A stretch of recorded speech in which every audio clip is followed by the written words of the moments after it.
검찰에서 저는 기소를 해야 된다라고 생각을 하고 있고, 사회적 약자인 근로자들이 그 200만 원 정도 되는 퇴직금이라도 좀 신속하게 받게 됐으면 좋겠습니다. 그리고 이 과정에서 부적절한 행동을 했던 공무원들이 잘못이 있다면은 저 포함해서 모든 사람이 그의 잘못에 상응하는 처분을 받았으면 좋겠습니다. 네. 중년에 뭐 정확히 나이인지 잘 모르겠습니다만 저런 공적인 장소에서 저런 이제 감정을 보이는 경우가 이렇게 흔치는 않잖아요. 그렇죠. 예, 어제 보면서도 현직 검사가 저렇게 눈물 흘리며 코 먹는 모습 처음 보는 것 같은데. 그렇죠. 근데 하여튼 저 말들 여러 말들 가운데 그 말이 참 와닿더라고요. 저를 포함해서, 그러니까 뭐 잘못한 사람들 뭐 벌 받아라. 그러니까 나를 포함해서 벌을 받아야 된다고 생각한다는 것은 참 뭐 좀 와닿는 울림이 좀 있는 얘기가 아니었나 하는 생각이 좀 들었고요. 이 어제 그 증언 혹시 우리 의원님 보셨어요? 예, 나중에 뉴스로 뉴스로 좀 봤습니다. 보셨어요? 예. 네. 그래서 이거는 검찰 내부에서 이제 나온 목소리인데 충분히 굉장히 그 노동자를 어쨌든 위하는 예. 네, 이 마음은 좀 전해졌다고 봐야 되겠죠? 예, 그래서 이거는 이제는 증언도 네. 나왔기 때문에 수사해야 돼요. 그러니까 이게 그 직권의 범위 내에서 한 건지 그 이상의 직권을 남용한 건지 지금 이제 윗선이라고 하는 분들이 네. 그리고 두 번째 이 사람들이 그럼 쿠팡과 일정하게 어떤 부적절한 로비 관계 있었는지에 대해서 이거는 좀 수사해가지고 네. 그 법 위반이 확정되면 이건 처벌을 해야 됩니다. 이 제가 보기에는 그 뭐 어느 정도의 그 울림은 왔어요. 네. 그 담당 검사가 저렇게 울먹일 정도로 네. 이렇게 얘기한 거는 정말 얼마 되지 않는 돈 갖고 저 노동자들 그러니까요. 저 가슴을 후벼 판 건데 네. 저 사람이 죽을 때요. 큰 돈 갖고 죽지 않습니다. 단돈 몇십만 원, 200만 원 갖고 사람 목숨이 왔다 갔다 하는 건데 네. 제가 보기엔 저거는 좀 심각하게 신속하게 다뤄야 됩니다. 그리고 검찰 내부에 있는 사람이 사실 저런 얘기 한 게 상당히 이례적이기도 하잖아요. 그렇죠. 자기 상관을 고발하는 거잖아요. 네. 네. 저는 전형적으로 공수처가 다뤄야 될 사건이라고 봅니다. 맞습니다. 결국 이제 대기업의 로비 청탁 이런 걸 받아서 수사기관이 이제 사건을 왜곡시켜 버리는 거잖아요. 근데 취업 규칙을 불이익 변경해 가지고 퇴직금 떼먹은 건데 저거 처벌 조항 되겠어요. 현행법상. 네. 근데 그걸 이제 무마하려고 검찰 내에 수사하고 있는 검사를 찍어 누른 거 아닙니까 위에서. 근데 저분이 현직 검사인데 저 정도 얘기할 거면 이거 뭐 공수처가 수사해야 될 사건이라고 보고요. 고발하지 않더라도 인지해서. 네. 그러니까 이제 검사 중에 저런 사람도 있는 거예요. 그래서 검사 전체가 검찰 전체가 이렇게 악마인 것처럼 할 필요가 없고 그러니까 대한민국 검사의 한 95% 정도는 형사부 소속입니다. 근데 그 5%도 안 되는 특수수사를 하는 정치검사들, 윤석열 뭐 등등을 포함해서 네. 근데 이런 사람들만 보이니까 그동안에 그게 이제 마치 검찰의 전체인 것처럼 그렇게 보였던 측면이 있는데 지금 어쨌든 1년 유예 기간을 두고 제도 개혁을 보완하기로 했지 않습니까? 이제 그런 점에 대해서 정말 신중하게 이게 국민들한테 정말 피해가 없도록 형사사법 체계에 여러 가지 예상되는 시행착오들을 네. 좀 막는 그런 법안을 만들어 이렇게 이제 저 외압을 내부에서 이제 행사하고 나서 그 다음에 뭐 지금은 아닙니다만 나중에 보면 꼭 이런 사람들 외압 행사했던 사람들이 그 기업에 가서 뭐 무슨 법률 고문 이런 거 하죠. 네, 법률 고문 뭐 이런 걸로 저 자문 변호사 계약하고 네, 엄청 네. 돈 많이 받고 그런 경우가 많더라고요. 네. 예, 이 경우는 뭐 아직 아니겠습니다만. 당시 이제 외압을 행사한 것으로 이제 알려진 엄희준 이제 부천지청장, 네. 그다음에 이제 김동희 차장검사. 그러니까 결국 핵심은 그거잖아요. 이렇게 이제 오죽했으면 현직 검사가 나와가지고 자기 상관을 자기 얼굴과 실명을 까고 이렇게 고발을 했겠습니까? 그래서 이제 이 외압 관련된 수사가 이어져야 되는데 그 뭐 주체는 말씀하신 대로 공수처가 될 수도 있을 것 같고. 근데 이제 저도 이제 그런 생각이 들어요. 이분들 수사 들어가면 바로 오빠 쓰려고 하지 않을까요? 아니 그게 그 사표 처리가 안 돼요. 그 뭐, 네. 그러니까 사표 처리가 안 되고 그러니까 그거는 징계를 일단 받아야 되죠. 아니 그러니까 그게 이제 수사 중이거나 네. 징계 절차에 들어가면 네. 사표 처리가 안 법- 돼서 법- 과거에도 그 법무부 장관이 네. 사표를 수리 안 할 수 네. 있어요. 예, 예, 그러니까 예. 그래서 그 판단 여부는 법무부가 이제 내부 그 규정에 따라서 하기 때문에 네. 안 하는 게 맞고 네. 저는 또 하나 이걸 뭘 해주냐면 우리 대한변협 있잖아요. 대한변협이 너무 쉽게 이런 비리 변호사나 잘못된 사람들을 다 그냥 받아줘. 변호사 개혁 허가를 내어주면 안 돼요. 그래서 규정을 강화해서 아예 영구 또는 최소한 몇년 이상.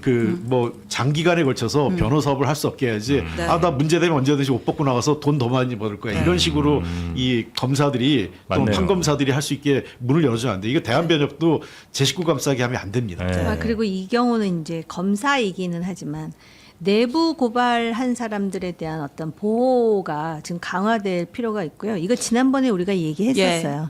그러니까 검찰 개혁하면서 그 쿠팡에 이렇게 체불 임금을 주지 못하도록 압박을 가한 그런 상부의 검사들도 있지만 이거에 대해서 문제 제기를 한 이런 검사도 있지 않느냐. 아까 말씀하신 네. 대로 일반화해서는 안 된다라는 거.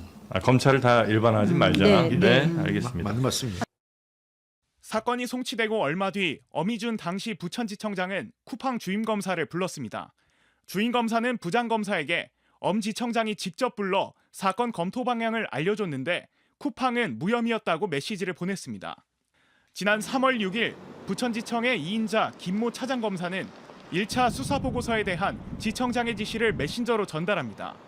청장님께서 취업규칙 무효 여부를 우리가 판단할 필요는 없을 것 같다고 하신다며 괜한 분란 소지와 민사재판에 달리 판단될 가능성이 있다고 보냈습니다. 고용노동청 기소 의견의 핵심 근거였던 취업규칙 무효에 대해 아예 판단을 하지 말도록 엄지청장이 지시했던 겁니다. 이에 부장검사는 부천지청장과 차장검사에게 취업규칙 무효에 대한 판단이 누락된 것에 대해 우려가 된다는 메시지를 보냈습니다. 지휘부는 아무런 답을 주지 않았습니다. 며칠 뒤 부장검사는 지청장에게 주말 내내 잠도 못 잤다며 충정의 마음으로 절차를 상의하고 싶다고 호소했지만 한 달여간 아무런 답을 받지 못했습니다. 결국 4월 18일 2차 대검 보고서에도 자신의 의견이 반영되지 않자 부장검사는 차장검사에게 여전히 핵심 증거가 누락돼 있다고 문제 제기를 했습니다.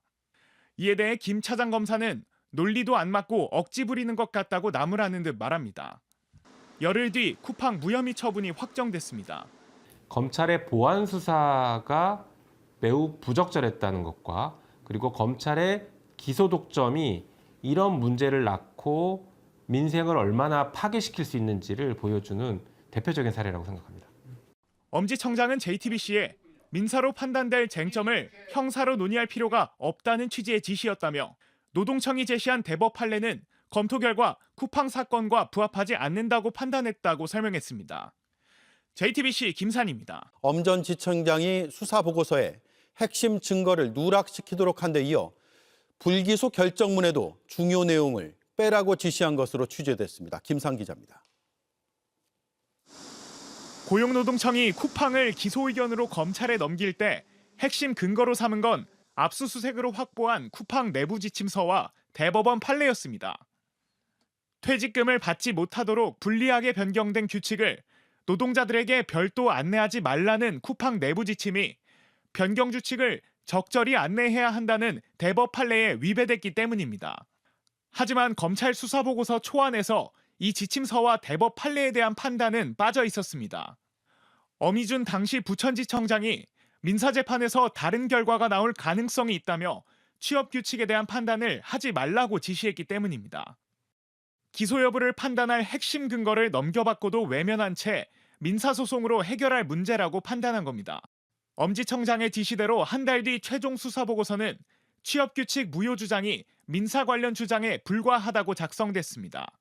그런데 JTBC 취재 결과 엄지청장은 노동자들에게 통보되는 최종 불기소 결정문에서 민사소송으로 다툴 부분이란 내용을 아예 삭제하라고 지시한 것으로 파악됐습니다.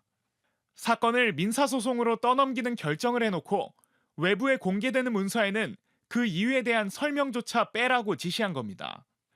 결국 노동자들이 통보받은 결정문엔 노동청이 제시한 쿠팡 내부 지침서도 대법 판례도 모두 누락됐고 왜 누락됐는지에 대한 설명까지 빠졌습니다. 불기소 처분에 반발한 쿠팡 사건 담당 부장검사는 처분 직전 검찰 내부망에 핵심 증거와 판단이 누락됐으므로 그 근거를 남긴다며 기록을 남겼고 대검에도 쿠팡 사건 관련 부장검사 견해라는 제목의 개인 명의 의견서까지 전달했습니다. 하지만 결론은 바뀌지 않았고 부장검사는 현재 상부 승인 없이 개인 의견을 보고한 것을 두고 대검 감찰을 받고 있습니다. 엄 전 지청장은 JTBC에 취업규칙 변경이 적법했다고 판단했지만 민사 판단은 별개이기에 따로 논의하지 말자는 취지였고 불기소 결정문 포함 여부는 문제될 쟁점으로 생각하지 않는다고 설명했습니다. 또 처분이 적절했는지는 항고 사건 재수사로 결론이 날 문제라고 했습니다. JTBC 김산입니다. 이재명 대통령이 어제 세관 마약 수사 외압 의혹과 관련해 임은정 서울동부지검장에게 철저한 수사를 당부했습니다. 윤석열 정부 당시 대통령실이 마약 의혹을 수사하는 경찰에 압력을 행사했다는 의혹인데 이 대통령은 의혹을 제기한 당사자인 백혜룡 경정을 파견하라는 지시도 내렸습니다. 정수아 기자입니다. 이재명 대통령이 세관 마약 수사 외압 의혹을 수사하는 검경합동수사팀에 철저한 수사를 당부했습니다. 어제 오후 서면 브리핑을 통해 실체적 진실을 철저히 밝히고 지위 고하를 막론하고 성역 없이 독자적으로 엄정 수사하라고 밝혔습니다. 세관 마약 수사 외압 의혹은 2023년 윤석열 정부 당시 인천세관 공무원들의 필로폰 밀수범행 연루와 관련해 수사하던 경찰 수사팀에 대통령실과 경찰 고위 간부들이 외압을 행사했다는 내용입니다.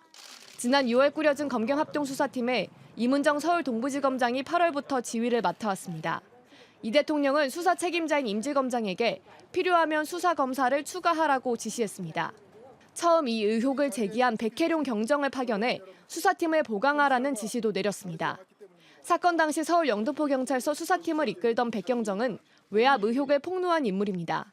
본인이 마약 압수 현장에서 진두지휘까지 했던 이 사건을 수사를 방해하게 된 계기가 용산이 아니면 설명이 안 됩니다. 이후 검경 수사에 대해서도 비판했습니다. 도둑이 셀프 수사하는 거죠. 검찰이 한 행위는 수사 기록에 그대로 남아 있습니다. 백경정은 이번 지시에 대해 일부 언론과의 인터뷰에서 공직자가 인사명령을 따르는 것은 당연하다고 한 걸로 전해졌습니다. JTBC 정수아입니다. 요건 진짜 약간 좀 희한한 뉴스로 저는 이제 좀 받아들여지는데 설명 좀 해주시죠. 그렇죠. 그러니까 윤석열 정부에서 굉장히 세게 드라이브를 걸었던 것 중에 하나가 마약과의 전쟁 아니었습니까? 그래서 뭐 다 때려잡는다라고 했었는데 그때 이제 인천세관에서 대량의 마약이 이제 입수가 됐는데 요 수사를 좀 무마했다. 그리고 그 과정에 외압이 있었다. 이제 이런 의혹이 불거졌었어요. 네. 근데 당시에 이제 그거를 좀 어떻게 보면 뭐 내부 고발처럼 이제 세상에 알린 게 이제 백혜룡 경정이었는데 네. 이분이 최근 뭐 기자회견도 하고 인터뷰도 하면서 실제로 그때 밀수했던 규모가 보도됐던 74kg가 아니고 한 300kg 정도 되는 아주 대규모의 양이었고 예. 그 당시에 외압이 있었는데 외압에는 이분의 주장이에요. 한동훈 당시 법무부 장관, 이원석 검찰총장, 송경호 중앙지검장, 신무정 인천지검장, 그러니까 검찰 라인 좌르륵 이 총체적으로 연관되어 있다라고 주장을 하고 있어요. 예. 잠깐 들어볼게요. 말씀하신 게 74kg 마약 밀수에 멈춰 있는데 사실은 그 단계를 훨씬 넘어서고요. 300kg 정도 되는 거고 국민 1,000만 명이 투약할 수 있는 그 정도의 마약이 유통되거나 유통되기 위해서 준비 작업까지 했었고요. 그다음에 이 사건의 영장을 검찰이 막았다. 이 정도 수준이 아니고요. 한동훈 법무부 장관 있을 때 일어났던 일이지 않습니까? 네. 그때 이원석 검찰총장, 그다음에 중앙지검장이 송경호, 인천지검장이 심우정. 이들이 총체적으로 연합하고 해서 이 사건을 막아왔던 것입니다. 예. 이해를 할 수가 없는 게 그러니까 검찰 거의 수뇌부 같은 사람들이 이 마약 수사를 막았다는 거잖아요. 아니 그래서 얻을 수 있는 게 검찰이 뭐가 있을까? 아무리 생각해도 이해가 좀 안 되는데. 네. 그래서 저도 처음에 들었을 때 약간 예. 싱크가 안 맞는 것 같아서 이게 예. 그러니까 이유가 뭔지 저도 정말 너무 궁금하더라고요. 이 네. 의혹이 이제 시작이어가지고 네. 어떻게 될지 좀 지켜보긴 해야 될 것 같아요. 그러니까 이게 만약 지금 여러 음모론 같은 여러 시나리오가 좀 있기는 있죠. 왜 검찰이 그때 막았느냐에 대한. 그러니까 이제 당시 이제 막았다면? 백혜룡 경정이 이제 그러니까 서울 영등포 경찰서에서 처음에 이거를 적발을 한 거예요. 네. 그래가지고 수사를 좀 하려고 봤더니 이제 말레이시아에서 들어온 그 마약을 수사를 하려고 봤더니 인천세관 공무원도 연관이 되어 있다더라. 이거 좀 수사 규모가 커지겠는데? 라고 했는데 수사를 지휘하던 중에 대통령실과 경찰, 관세청 고위 간부로부터 이제 외압이 있었다라는 거죠. 특히 네. 경찰에서는 수사 지휘 계통이 아니고 아예 서울청에서 다이렉트로 야 이거 관세청에서 이제 얘기도 있고 한 거니까 좀 하면서 외압을 행사했다라는 거예요. 그리고 또 당시에 영등포 서장이 이거 용산에서 좀 괘씸해 하고 있어. 영등포 서장 경찰서장이 예, 그런 네. 식으로 이제 외압을 받았고, 그리고 당시에 외압의 주체로 이제 지목이 됐던 이제 그 서울청의 조병로 경무관 같은 경우에는 네. 나중에 그 도이치모터 사건 그 그러니까 여기랑 또 연결이 되더라고요. 예, 이종호 블랙펄 인베스트 대표 블랙펄 인베스트먼트. 네, 통화 녹취에서 네. 이 사람 이제 승진시켜야지 뭐 이런 뭐 녹취가 등장하기도 하고 예. 그러다 보니까 이제 아예 윗선에는 더 용산이 있는 거 아니야? 당시 이제 이런 의혹이 있었고 또 확인된 바는 아니지만 이제 이 사건 관련해서 이제 윤석열 전 대통령의 처가가 좀 등장하기도 했어요. 네. 뭐 사실 확인이 안 되었기 때문에 제가 구체적으로 언급을 하기는 어렵지만 네. 이제 그런 분들이 연루가 되어 있기 때문에 당시에 여기저기 계통을 통해서 외압을 행사한 거 아니냐 이제 그런 의혹을 제기가 됐던 거고. 네. 근데 이제 검찰에서 뒤늦게 이제 이 사건 들여다 보겠다라는 거예요. 외압 의혹 실제로 있었는지 들여다 보겠다, 합동수사팀 꾸리겠다라고 하니까 백혜련 경정은 아니 니네가 외압 행사의 주체였는데 검찰도 그 중에 하나였는데 니네가 수사를 한다고? 왜 셀프로 수사해서 증거인멸하게? 나는 그 수사에 협조하지 않겠어. 이건 특검해야 돼라고 나선 상황입니다. 그 원래 이 정도로 큰 마약이 만약에 이제 뭐 걸렸다 치면 서로 수사하려고 그래서 자기들이 공을 가져가려고 하는 뭐 그런 경쟁은 있을 수 있다고 보는데 그게 아니고 이 수사를 못하게 막았다 혹은 뭐 발표를 못하게 막는다 이거 자체는 참 이해하기는 어렵거든요. 뭐가 정상적으로 안 될 때는 네. 무엇을 보호하려고 하는가? 누구에게 이득을 주려고 하는가? 막았을 때 이득은 누구에게 가는가? 그 동기가 네. 늘 뭔가 그 석연치 않은 거예요. 네. 다 그래왔어요. 사건. 누가 이익을 얻는 거예요? 사실상 우리가 말씀하셨잖아요. 74kg 그 이상의 어떤 세관과 관련된 마약 수사 사건을 네. 잡아냈어요. 네. 백현웅 경력이 당시에 이제 영등포 마수팀장이었어요. 그러면은 영등포 소장은요, 이거 진급건인데 대박건이죠. 대박건이죠. 네. 그래서 브리핑을 준비했다는 거 예. 아닙니까? 그러면 영등포 소장은 이 건에 대해서 위에서 찍어 눌러도 막물로 항명할 정도로 뭡니까 지금 우리가 수사해서 했는데 이거 합니다 해야 네. 되는데 위에 서울청에 있던 조모 생활안전부장이 백현웅 경정에 전화를 하고 이런 과정들을 영등포 소장은 또 알았던 것 같아요. 예. 그러니까 이제 마수 팀장이었던 백현웅 경정한테 이거 하지 마라. 아니 세관 빼라. 막 이런 식으로 얘기를 한 거 아닙니까? 세관이 들어가니까 사건이 그럴싸해진 거지. 그냥 마약 일반임하고 이런 것들은 크게 또 어떻게 보면 일반 마약 사건하고 비슷하잖아요. 뭐 큰 규모긴 하나. 규모긴 하나. 근데 이제 세관이 여기 협조가 됐다. 이거는 엄청난 거잖아요. 그렇죠. 국가기관이 마약에 협조했다. 예. 그래서 이 사건을 키우려고 했는데 제가 보기로는 그 이면에 지금 뭐 아까 신 기자도 얘기를 하셨지만 그 김건희 씨의 그 집안 쪽에 네. 있는 무슨 여러 가지 회사도 좀 관련이 돼 있다는 얘기들도 언론을 통해서 나오고 있고 심심치 않게 예. 워낙 미스테리 하잖아요. 왜 이렇게까지 했을까? 그래서 이제 각종 추측이 남고 그다음에 하는 인사도 거죠. 여기에 예. 좀 뭐 개입이 된 것 같고 이종 블랙펄 예. 인베스트먼트 그 전 대표도 있고 그러니까 이게 참 좀 이게 개운치 않아요. 그런데 이럴 때는 검찰에서 잘 수사를 해야 되는데 또 검찰을 못 믿다고 신뢰하기가 좀 하니. 어려운 상황이고. 근데 이게 이제 상설특검이 지난 3월에 본회의 통화는 돼 있습니다. 근데 네. 상설 특검을 임명 계속 안 했죠. 그렇지 안 했죠. 예. 그래서 이 부분은 어떻게 될지 좀 지켜봐야 될 것 같은데 저는 상설특검으로 가는 게 나을 것 같아요. 상설 특검으로. 상설특검은 기간이 짧아요. 예. 수도 죽고 하니까 이 건은 단타로 해서 밝혀내는 게 좋겠다. 단타. 네. 그러니까 이분이 뭐 압력을 받았다고 주장하면서 여러 얘기할 수는 있지만 네. 지금 이제 우리가 그 전화 뭐 유튜브에 나와서 하신 말씀 들었지만 좀 확인되지 않은 사실을 언급을 하셔서 네. 예를 들어 뭐 한동훈 당시 법무부 장관이 개입한 것처럼 얘기를 했잖아요. 그러니까 이런 건 이제 전혀 사실이 아니다. 한 전 장관은 당시에 이런 사건이 있는지도 몰랐고 전혀 관여한 적이 없어서 저희가 어쩔 수 없이 이분에 대해서 허위사실 적시 명예훼손 혐의로 고소장을 제출했습니다. 알겠습니다. 네. 한동훈 한동훈- 대표 네. 측에서 그냥 다 끌고 들어가면 안 된다는 얘기예요. 예. 한동훈 전 장관도 사실 마약 수사에 대해서 굉장히 강한 의지를 여러 차례 또 표명한 예. 적이 있고요. 그래서 검찰 수사 이걸 좀 줄일 때도 가장 또 네. 크게 목소리 냈던 것 중에 하나가 그럼 그 마약 수사 같은 어떻게 거 할 거냐. 이거 어떻게 할 거냐 예. 이런 얘기를 했었었는데 예. 근데 검찰이 이 수사를 만약에 막았다면, 이 백혜련 경정의 얘기처럼 막았다면 왜 막았을까? 이게 참 이해는 잘 안 됩니다. 어쨌든 이거 검찰 수사에 대해서 법무부 장관이 뭐 개입한 거는 이렇게는 안 되는 거잖아요. 근데 이거를 그냥 한 묶음으로 해서 사람 이름을 이렇게 적시를 하게 되면 네. 국민들께서 또 오해를 하실 수 있기 때문에 그걸 바로잡기 위해서라도 저희가 법적 조치를 한 거고 네. 제가 그래서 굳이 말씀을 드리는 거예요. 네, 네.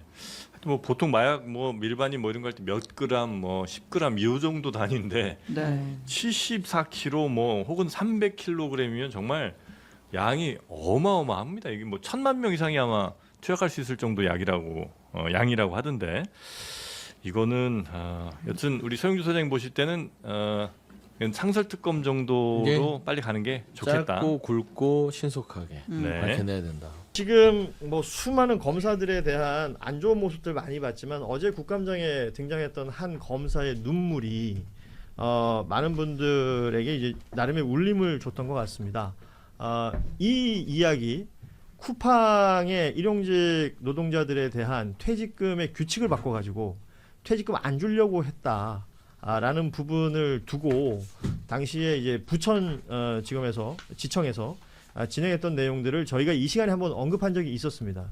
당시에 이제 노영희 변호사도 굉장히 격렬하게 반응을 했던 내용들이 있었고 이 일이 진행되고 있었던 내용 중에 당시에 이 부장검사는 이 건에 대해서 진행을 하고 기소 의견으로 이제 기소를 하려고 했으나 당시 지청장과 그 지청장에 미치고 부장검사의 위인 차장검사 등이 이것을 뭉개고 결국 무혐의 불기소해버렸던 내용들. 따라서 이 부장검사는 당시 지청장과 자기 상사들을 대검에 수사 의뢰했던 이 내용. 그 주인공은 이제 문지석 검사인데요. 어제 여기는 이제 기후에너지환경노동위 고용노동부 국감장에 등장을 해서 관련된 언급이 있었고 마무리 발언 중에는 이제 눈물을 쏟기도 했었습니다. 일단 우리 황 의원님께 이거 먼저 좀 말씀을 좀 듣고 싶은데 어떻게 보셨습니까? 어제 그 문 검사가 굉장히 좀 오랫동안 많이 이제 굉장히 감정을 격해져서 하더라고요. 아마 보시는 분들도 좀 아마 동화된 분들도 많이 있었을 것 같은데 사실 이 사건은 사실 좀 된 사건이에요. 그렇죠. 2023년부터 진행돼 가지고 결국 이제 지난해 또 올해 4월에서 불기소 처분이 나오고 이렇게 굉장히 시간이 된 건데 사실 그 과정에서 그리고 어제 국감까지요. 근데 어제 그 쿠팡에서는 뭐 이제 예전으로 다시 되돌리겠다 지급을 그랬는데 그 시간 동안 변화한 것은 계엄이 있고 정권 교체가 되고 그렇죠. 이런 거란 말이죠. 정권 교체가 만약에 안 됐으면 또 이런 상황까지 어제 같은 상황까지 갔을까. 그래서 그런 좀 생각이 좀 착잡한 생각이 들더라고요. 네. 제가 좀 보태자면요, 이 문 부장 검사가 윤석열 정부 노동부에도 자문을 구한 걸로 알고 있습니다. 네네. 윤석열 정부 노동부에서도 이 사건이 문제가 된다. 퇴직금 안 주고 그렇게 의견을 낸 걸로 저는 알고 있거든요. 근데 왜 위에 이제 그 차장 검사라든가 지청장은 그렇게 기소를 하지 않도록 했는가라는 부분에서 저는 의심을 하는 것이 쿠팡 출신들이 윤석열 정부 때 많이 중용이 됩니다. 중용이 됐고 실제 뭐 이 김현장이라는 이제 법률사무소 이름도 등장하고 그 김동이라는 차장 검사하고는 또 여기 친분이 있는 사람이 있다고도 하고요. 네네. 이 얘기가 동시에 다 나왔던 거죠. 네. 그래서 결론적으로 제가 좀 말씀드리면은 이 관련해서 저는 검찰이 약자에는 강하고 강자에는 약한 그런 과거사들을 해결한다는 측면에서 검찰 과거사의를 법률적으로나 아니면 진실과 화해 법률에 근거해서 만들 필요가 있다라는 생각이 드는 게요. 민주진보개혁 세력이 늘 구조적 변경 문제, 제도의 문제로 접근합니다만은 결국은 인적 쇄신이 되지 않으면 세상이 바뀌지 않습니까? 사람이 문제다. 사람이 문제다. 네. 훅 들어오네요. 그래서 지금 뭐 우리가 하는 것들 중에 이재명 대통령이라든가 조국 대표 관련 이야기들도 있습니다만은 사실 이런 사회적 약자들에 대한 것들이 좀 더 객관적으로 보이고 국민들의 정서적 공감대도 만들어냅니다. 그런 부분에서 제보센터도 만들고 그렇게 한다면 저는 수많은 제보도 들어올 거고 과거에 검찰이 특권과 폐쇄성 그리고 자기들의 그 용고주의로서 저질렀던 나쁜 점들이 다 드러날 거라고 봅니다. 이 사건을 조금만 디테일하게 보자면 이제 쿠팡에서 법적으로 일주일에 15시간 이상 1년 이상 일을 하면 퇴직금을 받을 수가 있는 것인데 이것을 쿠팡에서 2023년 5월에 말하자면 규칙을 바꿔요. 한 주라도 15시간 미만 일한 기간이 있다면 이전 근무 기간을 아예 0으로 수렴시켜버리는 리셋을 해버립니다. 그렇게 해서 결국은 퇴직금을 안 줄 근거를 만든 거죠. 그러니까 여기에 대해서 문제 제기했던 노동자들이 있었고 그 사건이 접수가 돼서 이 문지석 부장검사가 진행했던 내용이 되는 건데 지금 이제 문지석 검사가 마지막에 이제 얘기했던 내용이 그겁니다. 이게 고발이 진행됐던 노동자 8명 정도라고 하고 한 명은 지금 항소심 가 있는 걸로 알고 있다라고 하면서 이게 누군가 고발을 했으니까 사건이 접수가 돼서 진행되는 이게 문제가 아니라 이건 아예 검찰이 검사 기소를 해야 되는 사건 아니냐. 검찰이 갖고 있는 기소 안 할 권리를 여기서는 기소를 해야 된다고 말하는 기소 거잖아요. 안 할 권리를 자의적으로 했다라고 보는 거죠. 이 상황이 진행되는 동안 앞서도 계속 이름이 언급되는 엄희준 당시 지청장 그리고 김동희 당시 차장검사 두 사람은 계속 끝끝내 뭉갰다는 거예요. 그리고 지금 와서는 아주 강하게 부인하고 있습니다. 자신들의 그 이야기를. 이런 사람들은 지금도 검사입니다. 그리고 뭐 전혀 바뀐 게 없어요. 그리고 오히려 뭐 이 자리 저 자리 가 있고 뭐 좌천성 인사 어쩌고 저쩌고 합니다만 검사 신분을 유지하고 있는 상황이라서. 그리고 이 엄희준과 김동희라는 사람이 어떤 이력을 가졌느냐. 뭐 엄희준은 우리 흔히 말하는 이제 윤석열 사단 거기에서도 아주 중추적인 역할을 많이 했던 사람이고 대표적인 게 이제 그 대장동 수사를 쭉 했던 사람이기도 하고 더 올라가 보면 그 한명숙 전 총리 모해 위증 사건 관련해서도 그 교사 의혹이 있어가지고 당시 이제 탄핵됐었죠. 그 대신은 뭐 탄핵이 기각돼서 검사를 복귀를 하긴 했습니다만. 그리고 김동희 검사라는 사람은 우리 많이 아는 그 김혜경 여사 그 10만 4천 원 상당의 식사 관련해가지고 기소했던 그런 인물이기도 합니다. 그러니까 김동희 검사가 김혜경 여사 그 식사값 기소하고 박정호 판사가 유죄를 때리고 그랬죠. 그 앞서 얘기했던 박성재 전 법무부 장관 영장 기각했던 박정호 판사가 그때 그랬죠. 참 사법부도 과거 사위 만들어야 됩니다. 그러니까 과거 사위 얘기를 하셨으니까 그런데 이게 뭐 역사가 한 해 두 해가 아니고 굉장히 긴데 그 사이에 있었던 문제가 있었던 내용들을 다시 한번 체크해 봐야 된다.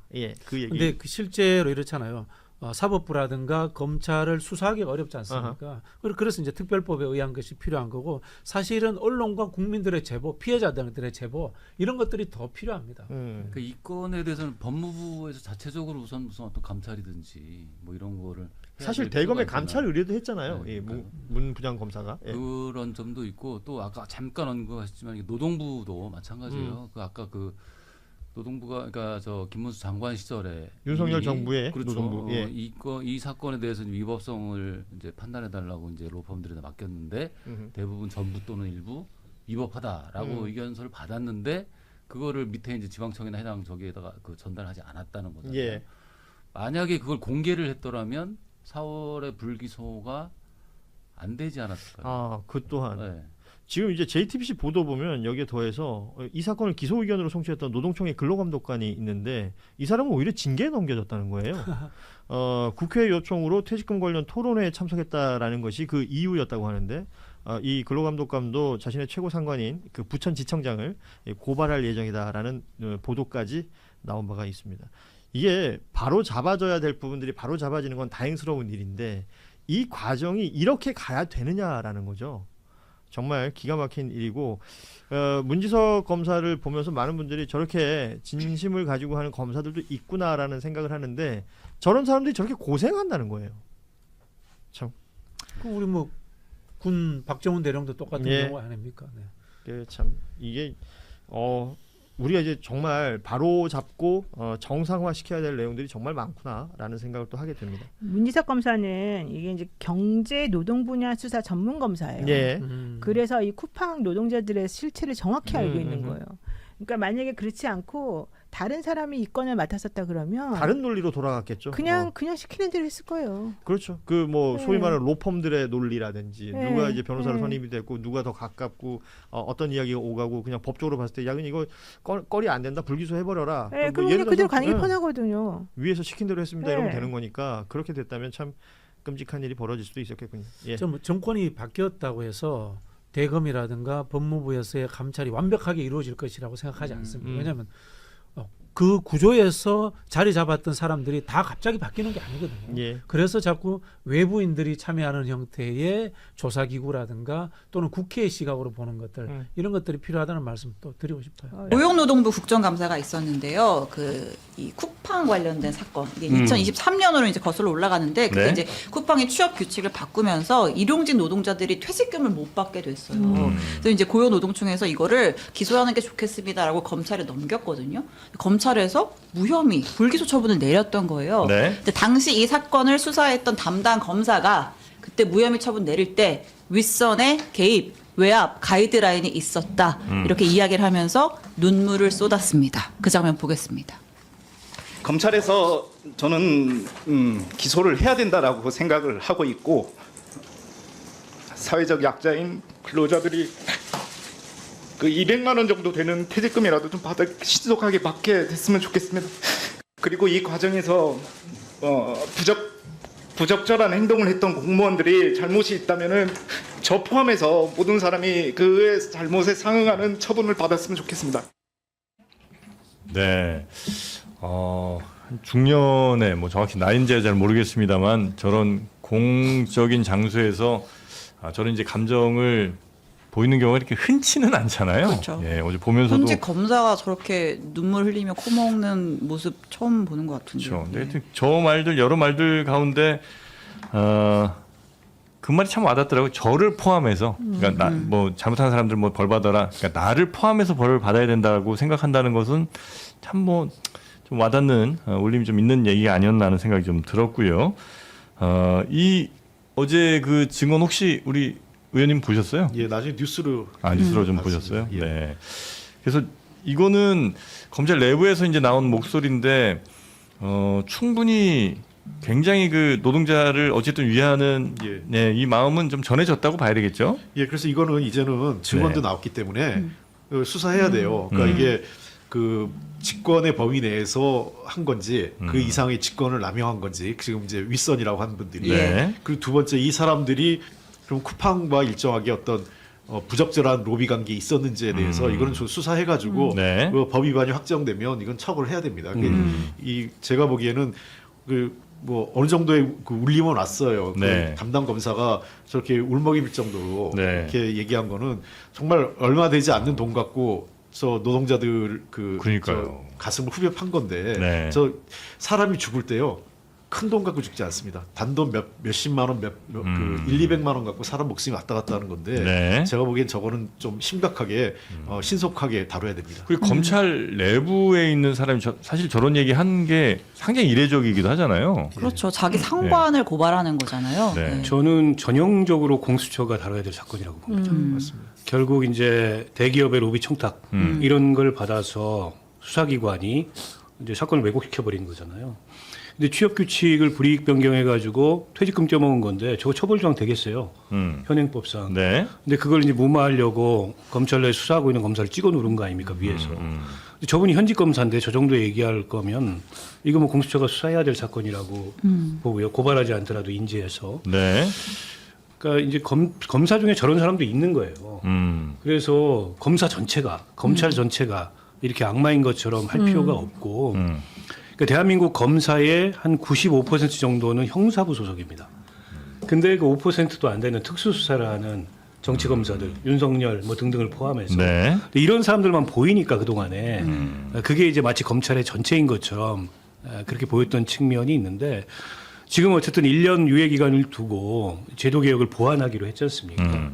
이제 그런 점에 대해서 정말 신중하게 이게 국민들한테 정말 피해가 없도록 형사사법 체계에 여러 가지 예상되는 시행착오들을 네. 좀 막는 그런 법안을 만들어 이렇게 이제 저 외압을 내부에서 이제 행사하고 나서 그 다음에 뭐 지금은 아닙니다만 나중에 보면 꼭 이런 사람들 외압 행사했던 사람들이 그 기업에 가서 뭐 무슨 법률 고문 이런 거 하죠. 네, 법률 고문 뭐 이런 걸로 자문 변호사 계약하고 네, 엄청 돈 많이 받고 그런 경우가 많더라고요. 네. 예, 이 경우는 뭐 아직 아니겠습니다만. 당시 이제 외압을 행사한 것으로 이제 알려진 엄희준 이제 부천지청장, 네. 그다음에 이제 김동희 차장검사. 그러니까 결국 핵심은 그거잖아요. 이렇게 이제 오죽했으면 현직 검사가 나와가지고 자기 상관을 자기 얼굴과 실명을 까고 이렇게 고발을 했겠습니까? 그래서 이제 이 외압 관련된 수사가 이어져야 되는데 그 뭐 주체는 말씀하신 대로 공수처가 될 수도 있을 것 같고.